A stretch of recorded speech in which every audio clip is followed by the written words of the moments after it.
Signora, da quanto tempo attende? Da un paio d'ore, Da dove viene? da Comitini. Siamo qua che aspettiamo per risolvere i problemi. Ci sono due liste, la prima è arrivata a 88 e arriva a 100. Io sono la 67esima della seconda lista che è già arrivata a 105. Da Porto Empedocle. Da stamattina alle 8:30. Che numero ha? 68 della seconda lista. Verso le 9:30, una cosa del genere. Quanta gente è ancora avanti? 3 Lei da dove viene? da Grotte. Lei è in fila da quando?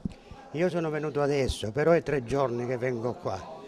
Alle 8 e aspetto il turno. Sono le lamentele dei cittadini della provincia di Agrigento agli sportelli della sede del lato Gesa AG2. Da qualche settimana infatti le file di chi attende assistenza e chiarimenti dal personale del servizio d'ambito sono lievitate, poiché da quest'anno, oltre ai cittadini di Agrigento, Cammarata, Realmonte e Siculiana, la consulenza si è estesa anche ad altri 8 comuni.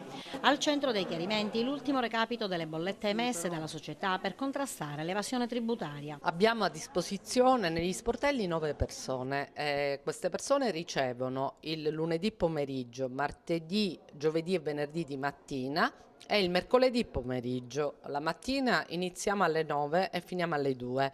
Il pomeriggio iniziamo alle 3:30 e finiamo alle 6.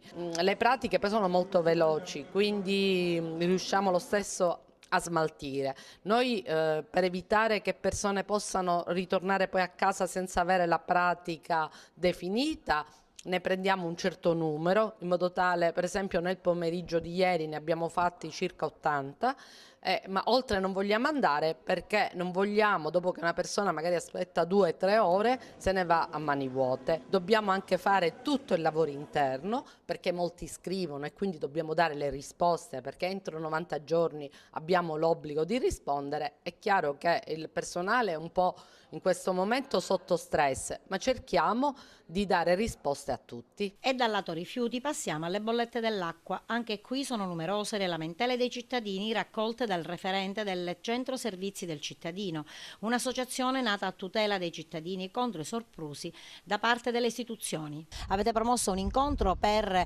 affrontare queste tematiche e chiarirle alla cittadinanza. Sì, domani, venerdì 18 alle ore 16:30 all'Hotel della Valle ci sarà questa conferenza che riguarda proprio tutte queste problematiche relative sia al sistema Girgenti Acque, ma anche al lato Gesa 2, spazzatura, ma anche alle bollette ICI che in questo momento sono assolutamente del tutto irregolari e illegittime.